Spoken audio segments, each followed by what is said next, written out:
It's Friday, February 23. In the headlines, Jamaica partnering with 2 Iowa cities for Jamaica Day 2024. PIOJ's positive outlook for Jamaica's economy. In business news, the Bank of Jamaica working to keep Forex stable.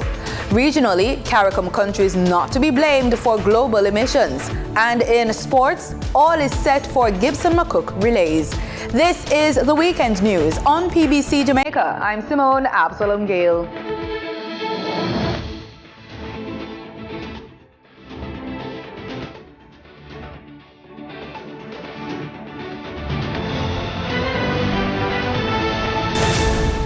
The Planning Institute of Jamaica, PIOJ, says the country's economic prospects over the short to medium term are positive. Danita Rodney tells us more. Today, we are reporting an estimated real value added growth of 1.9% for the October to December 2023 quarter relative to the corresponding quarter of 2022. That was Director General of the Planning Institute of Jamaica, Dr. Wayne Henry. Speaking during the PIOJ's quarterly media briefing on Wednesday, Dr. Henry said the positive outlook is consequent on the continued growth in the economies of Jamaica's main trading partners.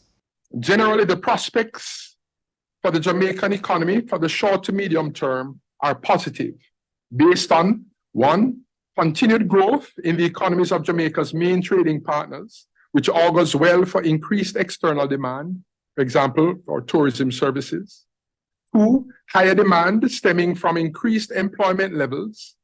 And 3, increased economic activities as firms continue to invest to meet higher domestic and external demand, particularly within the hotels and restaurants and manufacturing industries.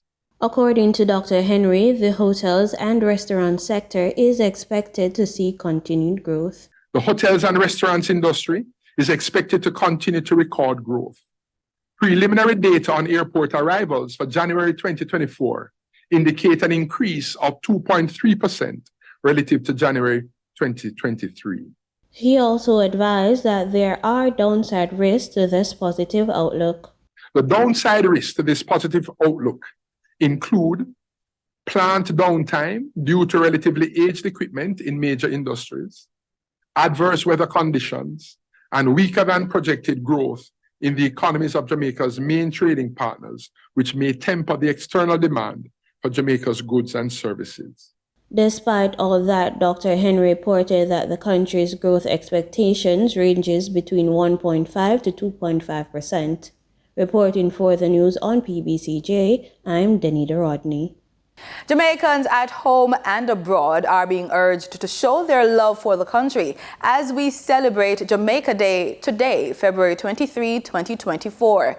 Jamaica Day's Planning Committee Chair and Senior Education Officer in the Ministry of Education and Youth's Core Curriculum Unit, Marlon Williams, says 2 cities in Iowa, USA, Waterloo and Cedar Falls, are participating in this year's observance of Jamaica Day. He says a simulcast will be happening between the 2 cities and Jamaica, and a Jamaican representative is on site manning a booth with Jamaican craft and products on display.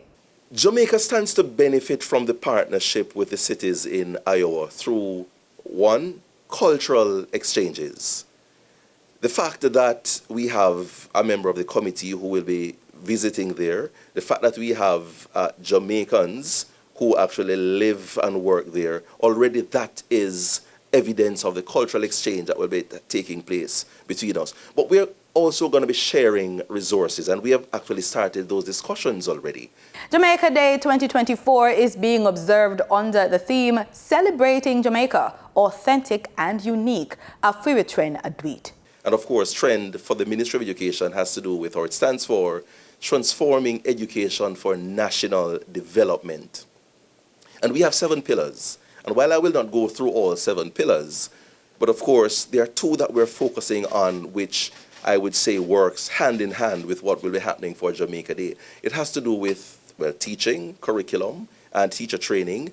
And of course, we know that to create rounded individuals through teaching, through teacher training, through the curriculum, the arts play a significant role in all of that. Jamaicans residing in Waterloo and Cedar Falls in the U.S., along with city officials, have organized activities to coincide with local celebrations.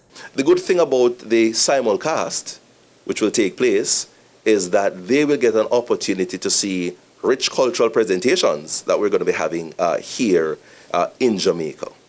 Other slated local activities include displays and cultural entertainment, with the highlight being the naming of Olympian Usain Bolt as the culture icon for 2024. Students have different skills and talents and so on, and we're expecting that we're going to be seeing those things on display.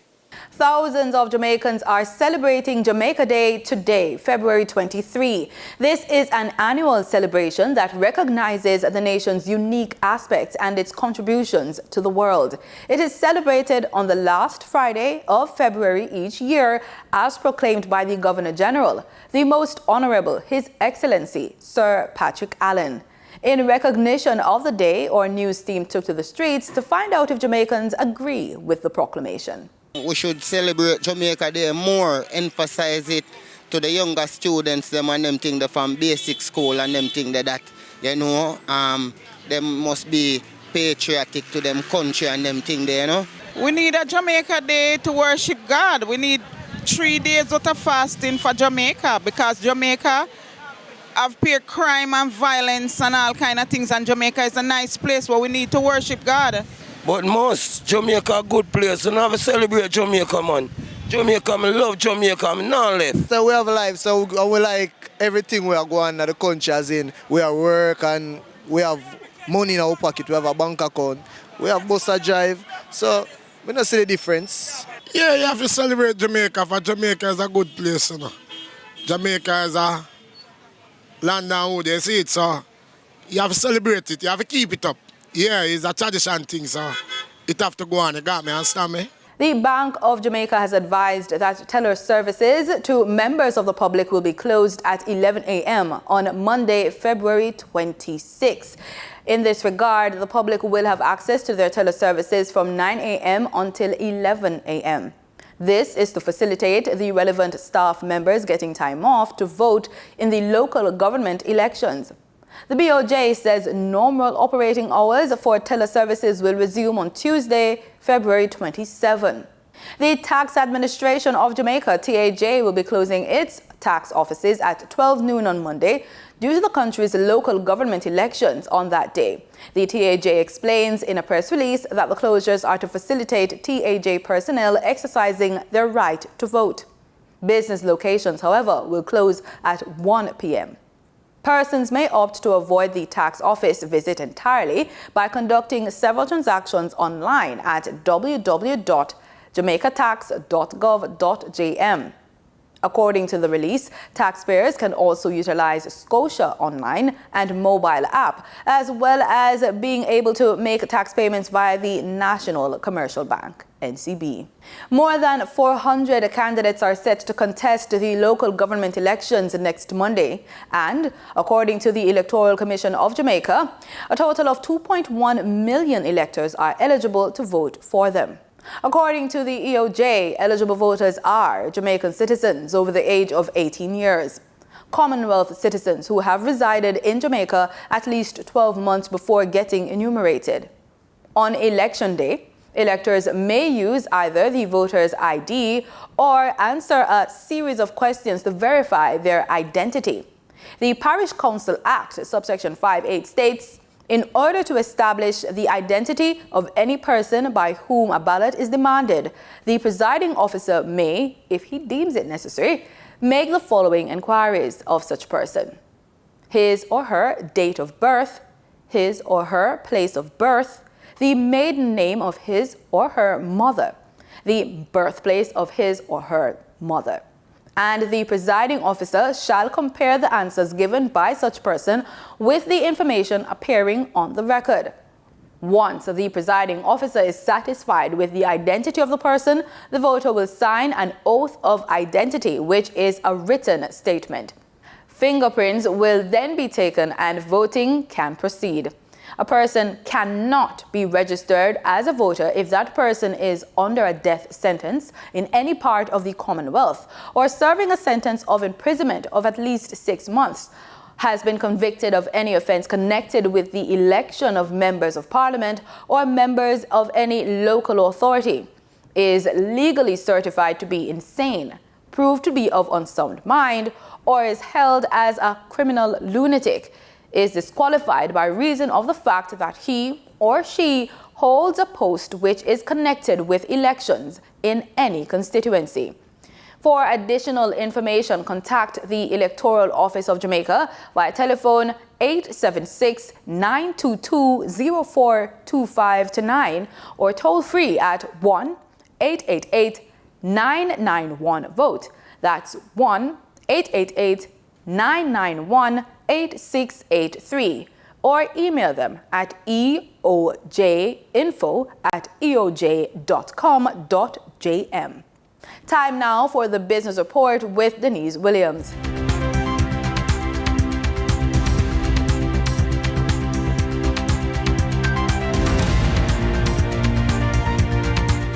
Good day, everyone, and thank you for joining us on the Business Report. I'm Denise Williams, your guide through the latest happenings in the world of business. The Bank of Jamaica says the foreign exchange market remains relatively stable. Governor Richard Biles made the disclosure during the central bank's quarterly monetary policy press conference at the BOJ on Wednesday. He explained that the Forex continues to be strengthened by strong tourism revenue and remittance inflows, as well as the effect of actions taken by the Bank of Jamaica. The foreign exchange market has remained relatively stable, reflecting continued strong tourism and remittance flows, as well as the effect of the actions by the bank. To prevent undue volatility in the foreign exchange market, BOJ has sold approximately US $907 million via its B-Fixit facility over the last 12 months ended January 2024. In the context of the exchange rate stability, Mr. Biles says the general downward trend in dollarization has continued. In the context of the stability in the exchange rate, the general downward trend in the dollarization has continued, with individuals and businesses reflecting an increased preference to hold Jamaican dollar assets in the DTIs. While there was also growth in the micro, small, and medium enterprise sector, MSME, Senator Auburn Hill, Minister of Industry, Investment and Commerce, admitted that there are still a number of issues being faced by MSMEs. The issues include access to affordable financing, business development support, lack of innovation, and an inability for the businesses to be scalable and expand. Hill reiterated his commitment to helping the sector develop with paths towards increased digitization and helping with access to affordable financing. The Minister of Commerce pointed out that his ministry has partnered with other stakeholders to drive initiatives to assist women, the youth, and disabled who are interested in entrepreneurship. Minister Hill calls on large businesses to mentor MSMEs. Senator Auburn Hill, Minister of Industry, Investment and Commerce, pointed out the importance of large companies helping MSMEs. He emphasized that shared expertise and experiences will foster a stronger business sector, which would be mutually beneficial to entities of all sizes. And there was growth in the MSME sector. In 2023, 14,193 MSMEs filed their GCT returns, as opposed to 10,149 in the previous year, which is a 3.3% increase.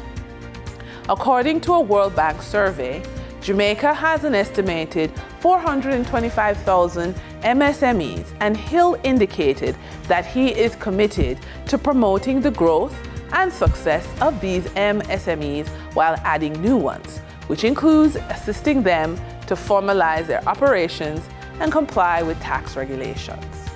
During trading on February 22, 2024, the top 3 advancing stocks covered the finance, tourism, and manufacturing sectors on the Jamaica Stock Exchange.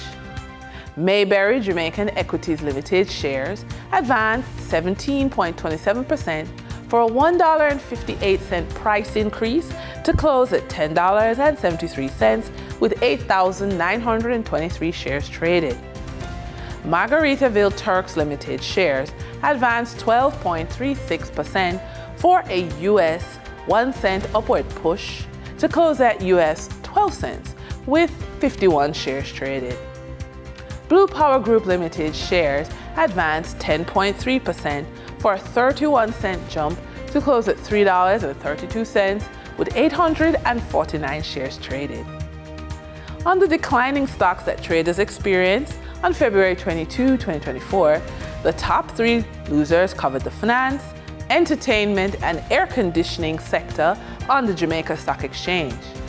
JMMB Group 7.25% variable rate JMD cumulative rate preference shares declined by 23.25% for 53-cent drop to close at $1.75 with 26,050 shares traded.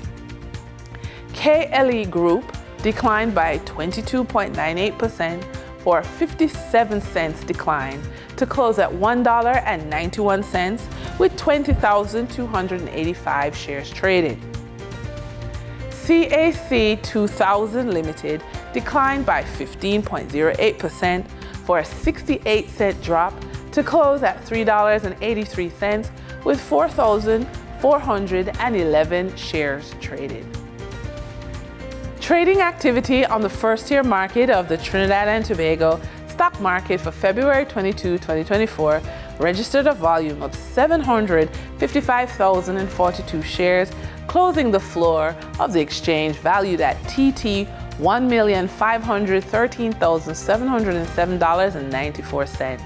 JMMB Group Limited was the volume leader with 730,704 shares, changing hands for a value of TT $1,058,736, followed by First Caribbean International Bank Limited with a volume of 6,103 shares being traded for TT $43,018.50.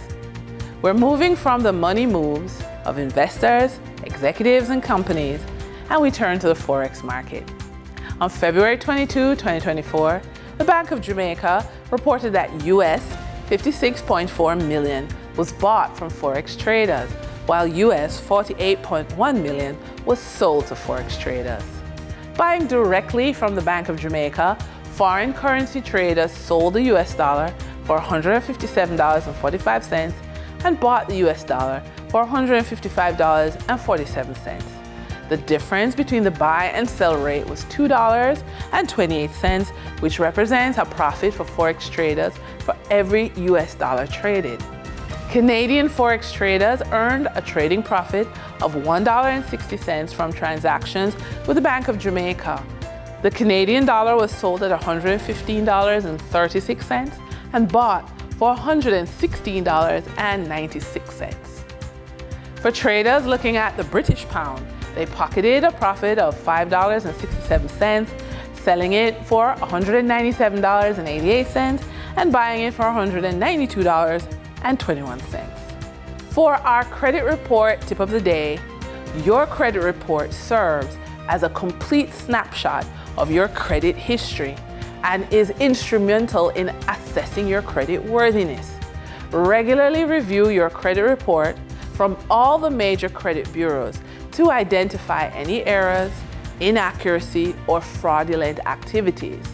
Promptly addressing these issues can prevent them from adversely affecting your credit score and ensure that your credit report accurately reflects your financial standing.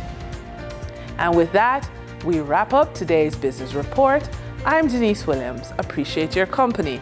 Stay well informed, stay ahead of the curve. Until our next update, take care. In regional news, Barbados is ripe for investment, and the liquidity of the local financial system is evidence of this. Wendy Burke tells us this was among the revelations from Governor of the Central Bank, Dr. Kevin Greenidge, as he addressed a business-to-business meeting. The just over 200 delegates from Guyana, Suriname, Venezuela, Cuba, and Brazil are being encouraged to do business with Barbados. Governor of the Central Bank, Dr. Kevin Greenidge, told the visiting groups that the island is ripe for investment as the financial system is healthy. He pointed to the current loans activity and liquidity in the banking sector. Our financial system is very healthy. We have liquidity way above the prudential ratios. In fact, in terms of the banking system, we have about at least $3 billion excess liquidity for a small system, cash liquidity. Both finance houses and non-finance houses remain quite liquid, and our non-performing loans, as persons continue to repay. In fact, we have met with banks recently. They're saying that persons are paying back faster than they can make new loans, and this reflects the confidence and the continued liquidity that persons are seeing improvement in their disposable income as the economy continues to expand. The governor also encouraged investment in developing sectors like energy, as well as tourism and food production. We're looking at investment in agro processing and making Barbados a logistic hub. Our geographical position is really a key, and it is an advantage where we can now be a central point for agriculture projects both along the coast of Latin America and between Caribbean areas. Special Envoy to Suriname and Guyana, Althea Wiggins, is pleased that the Prime Minister's office and a number of other local entities have arranged meetings. She says just as the challenges are shared, so too can the potential economic benefits. That your presence here today signifies the deepening of our diplomatic and trade ties and the commitment to fostering stronger partnerships within the region, South and Latin America. As we gather to engage in fruitful discussions and exchange ideas, we recognize the importance of collaboration in addressing shared challenges and pursuing common goals. The delegates met with a number of organizations which could help facilitate trade relationships and will continue discussions into the weekend. Wendy Burke, CBC News. Trinidad and Tobago's High Commissioner to Guyana, Conrad Inil, has agreed with Energy Minister Stuart Young that CARICOM contributes very little to global emissions. Sunil Lala reports. TNT's High Commissioner to Guyana, Conrad Inil, believes Energy Minister Stuart Young was spot on with his address at the Guyana Energy Conference. If we totally shut down everything that we are doing, it makes no difference to the problem. The problem is really the larger countries. On Tuesday, Minister Young told energy stakeholders that developed countries have been putting pressure on CARICOM oil-producing nations about global climate change and its responsibilities. This, he said, was despite the entire Latin America and Caribbean region contributing only 3% to global emissions, and pointed out that developed countries have been forcing CARICOM to lower emissions by implementing a carbon tax on the products coming from the region. Speaking to TTT News at the Guyana conference, Mr. Enel hailed Minister Young for championing the call for oil and gas producing nations in the region to unite. One of the things that we've been arguing for a very long time is the measurement that is used by the global north, global countries, do not take into account our circumstances. Because when you use the matrix that they use, it appears as though on a gross domestic basis, we are polluters. But when you look at our contribution to the global issue, he's correct. We're less than 3%. But he said oil and gas producing countries such as TNT, Guyana and Suriname will continue to have a voice, being global players in the energy industry. Some of the countries have winter and it has summer. You have to heat and you have to cool. All of those activities require energy sources. So that as long as the world continues in that phase, countries like Trinidad and Tobago, like now Guyana and Suriname, will have a place. Mr. Enel also criticized the developed countries, saying they are the ones that must take responsibility for global emissions. While you are penalizing us, it really is your volumes that need to be looked at. and you are saying that you are moving ahead with your development. It is your development that is very much dealing with some of the challenges that we face, but you're saying to us that we have to pay for it. That's a conversation that is taking place now, and we do not believe that the way the conversation is taking place, that we necessarily are the bad guys. Mr. NL meanwhile said while the move to renewable energy has been spoken about, oil and gas will continue to play a part for decades to come, noting that the push to renewables will only happen incrementally. Sonolala, TTT News, Georgetown, Guyana. President Dr. Irfan Ali on Wednesday wooed St. Lucian politicians to expand its bilateral and trade relations with Guyana, highlighting that in the last 10 years, the country exported 71 million US dollars in commodities to St. Lucia, and in turn, that country exported 79 million US dollars in products to Guyana. More in this report. President Dr. Irfan Ali was invited by the St. Lucian government to deliver an address at a special sitting of the Parliament of St. Lucia as part of observances for the country's 45th independence anniversary on Wednesday. And he used his address to list a plethora of sectors in which Guyana and St. Lucia can collaborate to expand and increase trade and investment. President Ali sees the relationship between the two countries growing firstly in the housing sector, making the case that Guyana can satisfy St. Lucia's housing needs. Conservatively, you have a deficit in the housing market of 2,500 homes in the next 3 to 5 years. That is the immediate need, the medium-term need. And you use a conservative figure of 30,000 US dollars for a low-income home. That is what we are building, prefab homes in Guyana. You're looking at a export potential of 75 million US dollars in the immediate and medium term from Guyana to St. Lucia. That export potential in this one area alone is more than a combined export in the last 10 years. And these are the opportunities, the real opportunities that exist in expanding the relationship and expanding the trade between Guyana and St. Lucia. The president believes that capitalizing on this need will create wealth and integrate the manufacturing sector of both Guyana and St. Lucia. Turning his attention to agriculture, President Ali urged the politicians to invest in shade houses and hydroponics facilities just like Guyana, noting that St. Lucia imports close to US $12 million in fish and poultry on an annual basis. President Ali suggested that a consortium is formed between the private sectors of both countries to keep the trade within the CARICOM region. This import can occur within the region. This business can be developed within the region.